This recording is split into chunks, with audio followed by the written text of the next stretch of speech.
I never imagined that one day I'd find myself standing beside the small white coffin of my 5-year-old son, Noah. The pain was unlike anything I had ever known. It wrapped around my chest like a vice, tightening with every breath I took. As I looked at his peaceful face one last time, a storm of guilt churned inside me. I kept asking myself where I had gone wrong, what more I could have done to keep him safe. He had always looked at me like I was his hero, the one who could protect him from anything. But in the end, I couldn't protect him from the illness that stole his life. That day, as I stood in mourning surrounded by grieving family and friends, I received a message that shattered what was left of my already broken heart. It was a photo, sent anonymously. There she was, Claire, my wife, lounging on a beach in Hawaii. She wasn't grieving. She wasn't mourning the loss of our child.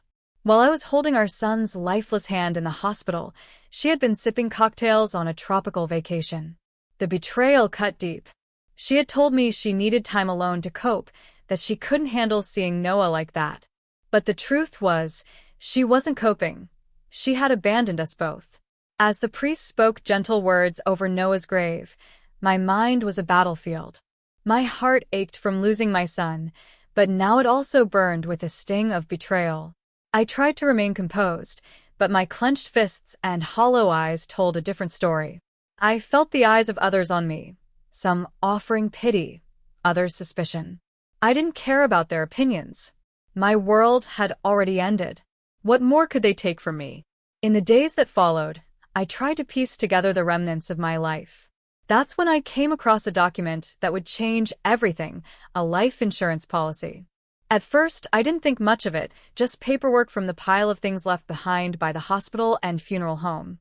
But as I read deeper, I noticed something chilling. Claire had taken my name off the policy. She had made herself the sole beneficiary. That meant if Noah passed, only she would receive the payout. It didn't feel like coincidence. It felt calculated, planned. My grief twisted into something darker as I realized she had not only left me and Noah during our most desperate time, she had likely done so with the intent of profiting from our son's death. I was overwhelmed by the sheer weight of it all, but I couldn't let this go unanswered. I couldn't let Claire and those who stood beside her walk away without facing the consequences. Fueled by grief and a fierce need for justice, I started documenting everything: text messages, emails, bank records, even social media posts. I reached out to a lawyer and shared the evidence I had gathered.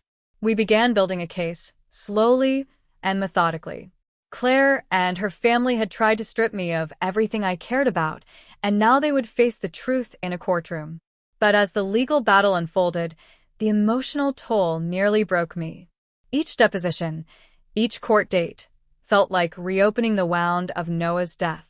I would see photos of him, hear stories about his final days, and all the while be reminded that the woman I once trusted with my life had betrayed me in the most unforgivable way. Still, I pressed on, not just for me but for Noah. He deserved justice. He deserved better. Eventually, we won. The court saw through the lies and manipulation. Claire's actions were exposed, and I was vindicated. But even in victory, there was no celebration. There was no joy. Just silence. Emptiness. I had gained justice, but I still had to live with the fact that my son was gone. In the aftermath, I realized I needed to find a way to honor Noah. I wanted his name to mean something, to live on in a way that could help others. That's when I created the Noah Thompson Foundation, a charity focused on funding pediatric cancer research.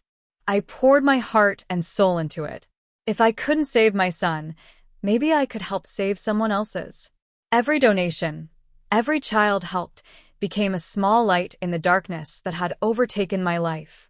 Through the foundation, I slowly began to find pieces of healing. I met other parents, other children, who were fighting their own battles. I shared my story and listened to theirs. And in those connections, I discovered a flicker of hope. Hope that maybe life could still hold meaning, even after so much loss. One afternoon, I visited Noah's grave. The grass had grown in thick and green around the headstone. I knelt down and traced his name with my fingers. And in that moment, I realized something. True strength isn't found in revenge or legal victories. It's found in the quiet moments when we choose love over hate. When we choose to keep going, even when everything inside us wants to give up. I spoke to Noah softly, telling him about the foundation, about the lives we were helping. And for the first time in a long while, I felt peace. I will always carry the pain of losing him, but I've learned that pain doesn't have to destroy me. It can be the fuel that lights a path forward. A path built not on bitterness, but on love, memory, and purpose. In the weeks that followed my visit to Noah's grave, something inside me began to shift. For so long, I had been consumed by pain, by the weight of grief and the sting of betrayal. It had wrapped itself around my heart like chains, dragging me through each day. But now, little by little, I started to feel those chains loosening. I had faced the worst that life could throw at me, and somehow, I was still standing. I won't lie and say everything suddenly became easy. Healing isn't a straight path. It's messy, unpredictable, and filled with setbacks. There were still nights when I woke up gasping from dreams of hospitals and cold hands. There were still days when I would hear a child's laughter and feel tears sting my eyes. But there were also moments of quiet strength, moments when I could smile at a memory of Noah and feel warmth instead of sorrow.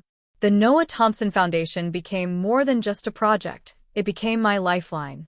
I spent my days organizing fundraisers, speaking at events, and working with researchers dedicated to finding better treatments for pediatric cancer. Parents began reaching out to me, thanking me for giving them hope. Some shared that their children had received care funded by the foundation.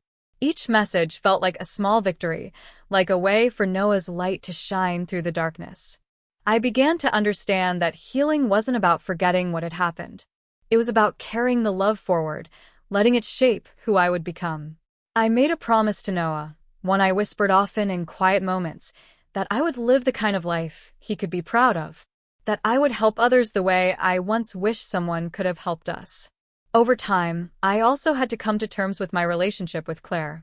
I don't think I'll ever fully understand how someone could become so cold, so calculating. I stopped asking the question why, because the truth is, no answer would ever bring comfort. I had to accept that some people choose selfishness over love, and that trying to understand their choices would only keep me trapped in the past. So I let go, not for her, but for me. Letting go was the hardest thing I ever did, but it was the only way to move forward. Eventually, life began to grow again in the empty spaces. I reconnected with old friends, rebuilt trust, and even allowed myself to feel happiness again.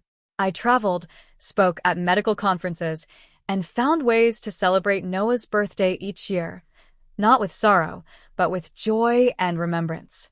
One year, we released balloons with messages written to him by other families affected by childhood cancer. Another year, we built a new wing at a children's hospital and named it in his honor. With each act, Noah's legacy grew. I often visit his grave, especially when life feels heavy. I sit on the grass, close my eyes, and imagine his little hand in mine. I talk to him about my day, about the children we've helped, about how much he's missed. Those visits remind me of how far I've come, of how, in the face of loss, betrayal, and heartbreak, I chose to fight for something better. My story didn't end the day Noah passed. It didn't end when Claire left, or when I uncovered her lies. It began again each time I chose to keep going.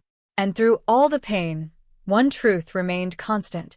Love is stronger than loss.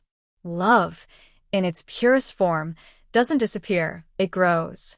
It gives us strength when we feel empty. It helps us rise when we are broken. Noah taught me that. Even in his short life, he showed me the power of unconditional love, of resilience, of kindness. And now, through his memory, I live every day with a purpose, to carry that love forward, to make sure his light never fades. This is the story of how I lost everything I thought I couldn't live without, and how I found something greater in return. Not revenge, not justice, but peace.